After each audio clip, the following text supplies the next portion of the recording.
태교를 보통 이제 임신하는 순간이 아니라 임신하기 전부터, 그러니까 임신을 준비하는 기간부터 태교를 한다고 보시면 될 것 같아요. 그러면 저희는 이제 계획 임신을 한 거죠. 예, 그러니까 이제 요즘에 보면 이제 계획 임신보다는 어떻게 이제 조금 이제 어떤 계획이 없든 이제 아이가 네. 생기면서 이제 결혼을 하게 되는 경우도 있고 그런 경우 많은데 저하고 와이프는 어쨌든 이제 언제쯤 우리가 아이를 이제 갖기 위해서 이제 노력을 하자. 그럼 그 전부터 최소 3개월, 6개월 전부터 지금 얼핏 기억해 보면 이제 술도 안 먹었던 것 같고요. 물론 이제 저는 담배는 피지는 않았으니까. 그러니까 조금 더 아이를 가지기 위해서 최소한 3, 6개월 전부터 이제 몸 건강 관리를 챙겼던 것 같아요. 그리고 이제 그렇게 해서 이제 다행히 저희는 이제 저희가 계획한 대로 아이가 이제 임신이 되고 그리고 이제 그 아이가 이제 그 하는 동안에 뭐 흔히 말해서 이제 그 아이한테 태담이라고 하죠. 예. 그러니까 지금 저희 첫째는 아마 그 태명이 씩씩이었던 것 같고요. 네. 둘째는 뿡뿡이었던 것 같아요. 그러니까 아마 다들 원래 태명은 그렇게 짓는다고 하더라고요. 네. 그러니까 이제 너무 예쁘게 짓는 게 아니고, 예. 그랬던 이유가 뭐 씩씩이는 뭐 다 알다시피 씩씩하게 잘 크라는 뜻에서 씩씩이었고요. 이제 둘째는 뿡뿡이었던 게 첫째가 태어나면서 좀 너무 많이 아파서 고생을 했었어요. 특히 이제 장이 많이 안 좋았었거든요. 그러니까 아마 이제 와이프 입장에서는 이제 둘째가 좀 장이 건강했으면 좋겠다는 이제 뜻에서 뿡뿡이로 했었었는데 그래서 어쨌든 이제 뭐 제가 와이프 임신에 있는 동안 물론 이제 와이프에 많이 이제 설득을 했죠. 저한테 오빠 그 아이한테 이렇게 이제 뭐 태담을 나눠보라는 식으로 네. 그렇게 해서 이제 뭐 이렇게 배 마사지도 하면서 그냥 뭐 애기도 이제 불러보 뿡뿡아 뭐 씩씩아 이런 식으로 했던 것 같고요. 그리고 이제 어쨌든 가장 중요한 거는 결국 이제 엄마의 심리적인 정서적인 안정이었던 것 같아요. 물론 저도 생각해 보면 그때는 뭐 결혼한 지 초보 아빠다 보니까 뭐 조금 많이 서투르고 아니면 감정상으로도 조금 보면 이렇게 아무래도 이제 와이프가 임신했고 힘든 시기였지만 저 또한 그런 부분들에 있어서 어떤 트러블들이 있었던 것 같고요. 예. 이제 지금 이제 돌이켜 보면 좀 후회스러운 부분도 있죠. 예. 어쨌든 그래서 이제 태교에 있어서 가장 중요한 거는 엄마의 심리적이고 정서적인 안정이니까 그러면 이제 예비 아버님 이제 아빠가 되실 시청자님들께서는 조금 더 엄마의 심리적 정서적 안정을 위해서 많이 신경을 써주시고 노력을 해주시는 게 그 아이가 마찬가지 생후 한 6개월 정도 되면 어느 정도 뱃속에서 시청이든 그러니까 이제 요 청각적인 반응을 보인다고 네. 하더라고요. 그리고 그런 반응들이 당연히 아이의 이런 지능 발달이라든지 아니면 이렇게 태어나서도 아이의 정서적인 안정이라든지 다 그게 연관이 되는 부분이기 때문에 그래서 이제 저 같은 경우는 조금 이제 부족한 부분이 있었던 것 같은데요. 그래서 혹시라도 방송을 시청하고 계시는 아마 지금 옆에 계시는 두 이제 MC님도 조만간 이제 그 애기 아버님, 애기 어머님이 되실 분들이신데 어쨌든 심리적인 안정을 갖기 위해서 서로 간에 조금 많이 노력을 하시고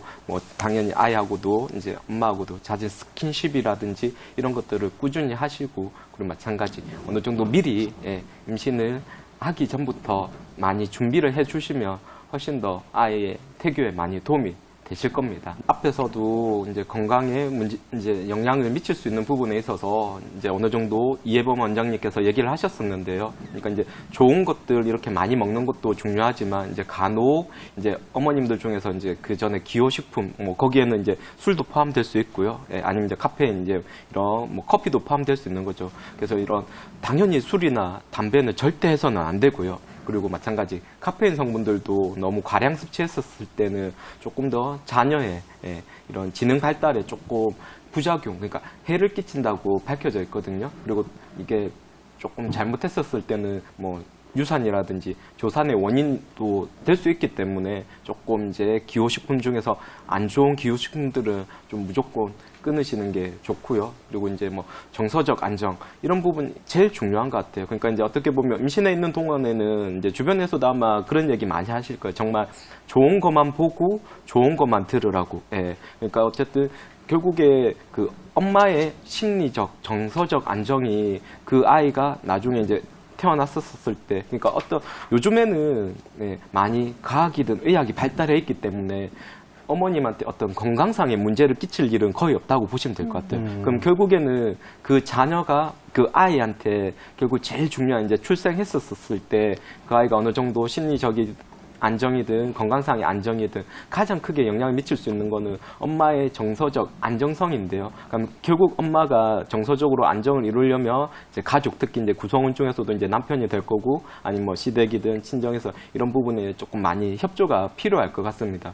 그리고 이제 마찬가지 이해범 원장님이 당연히 이제 뭐 이렇게 태교도 중요하고 또 마찬가지 이제 아이가 출생 이후가 훨씬 더 중요하다고 그 얘기 뭐 당연히 일리도 있고요. 근데 이제 이런 그 의사에 보면 그런 얘기가 있습니다. 그러니까 스승이 이제 아이가 태어나서 10년 동안 가르침보다 오히려 엄마의 뱃속에서 10개월 동안 가르침이 훨씬 더 중요할 수 있고, 그러니까 엄청 이제 태교의 중요성을 강조한 거죠. 네. 그리고 또 엄마의 뱃속에서 10개월 있는 가르침보다 이제 그 아이가 이렇게 수태가 되기까지 그 아빠의 정심, 그러니까 바른 마음을 갖는 게 훨씬 더 중요하다고. 그러니까 어떻게 보면 말 그대로 임신을 하기까지의 그 엄마 아빠의 몸과 마음가짐이 아주 중요하다는 거를 그렇게 표현을 한 것 같아요. 그래서 어쨌든 저는 똑같은 얘기지만 태교는 임신하는 순간부터가 아니라 임신을 준비하는 그 과정부터가 태교의 아주 중요한 부분이라는 걸 다시 한번 얘기 드리고 싶습니다. 이 원장님께서 잘 얘기해 주셨고요. 뭐 저 또한 이제 입덧이 생기는 이제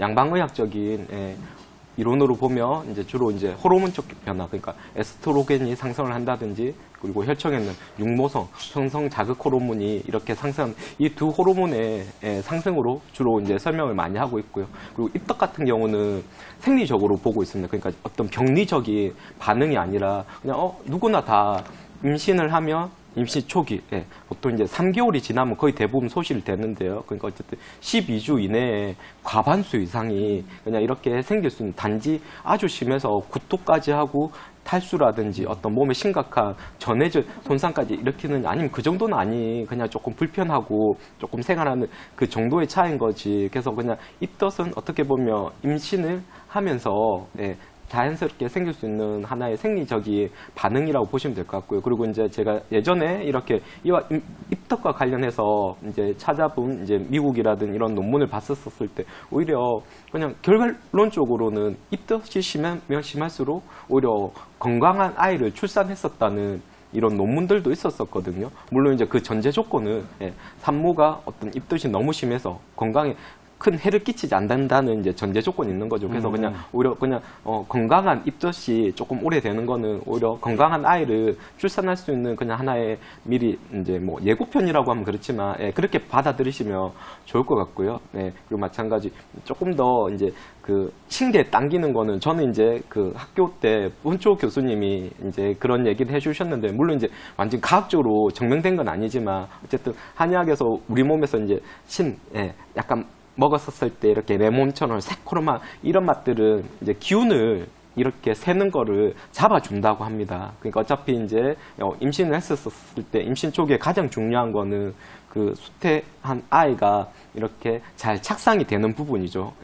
그렇기 위해서 이제 우리 몸에서도 조금 더 이렇게 새는 게 아니라 잘 잡아주기 위해서 이제 그런 식으로 그냥 이제 본초학 교수님이 그냥 저희가 이제 한의학적인 기미론을 가지고 설명을 했던 게 기억이 나거든요. 그래서 그냥 어쨌든 이제 입덧으로 고생을 하신다면 혹시 이게 너무 심하면 가까운 한의원에 가셔서 얼마든지 침뜸 치료를 통해서 완화시킬 수 있거든요.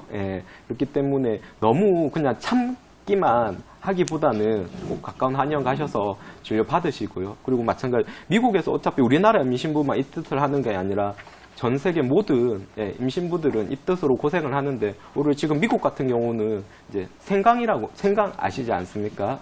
그걸 갖다가 약간 차처럼 마시면 도움이 된다고 이렇게 권고하고 있거든요. 어차피 생강도 한약재로 꽤 많이 쓰는 약재 중에 하나인데, 그래서 혹시라도 좀 너무 많이 불편해서 힘든 그 임신부님들은 가까운 한의원 가셔서 일단 뭐 진료를 받아보시면 그래도 어느 정도 증상을 완화시키는데 도움을 받으실 수 있습니다. 태교의 중요성은 지금 이미 뭐 의학적으로도 많이 근정을 받고 있고요. 그리고 당연히 우리 이제 선조님들이 쓰신 의서에도 많이 기록이 되어 있습니다.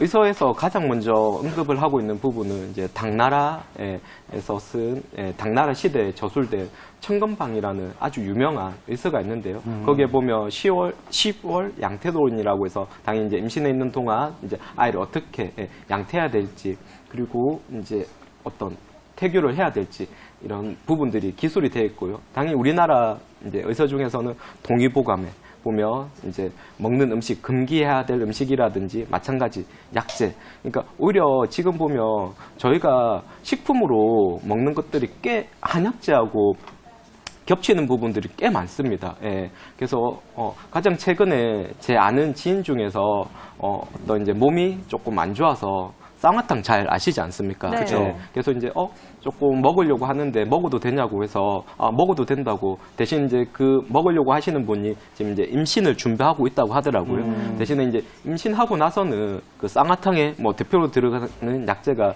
그 계피 요즘 많이 드시죠. 뭐 시나몬이라고 해가지고 그러니까 어쨌든 계피는 이렇게 임신부들한테 조금 금기하는 약재거든요. 그러니까 어차피 보면 일반인들은 거의 이제 뭐 한약재로 먹기보다는 뭐 식품으로 아니면 뭐 커피숍 이런데 아니면 빵으로도 요즘 많이 먹는데 그쵸. 그래서 어쨌든 그런 부분들이 오히려 저희가 한약재하고 식품은 공용되는 부분들이 많으니까 그래서 혹시라도 이제 도움이 되는 것보다는 조금 이런 부분들을 가려서 드시는 게 좋을 겁니다.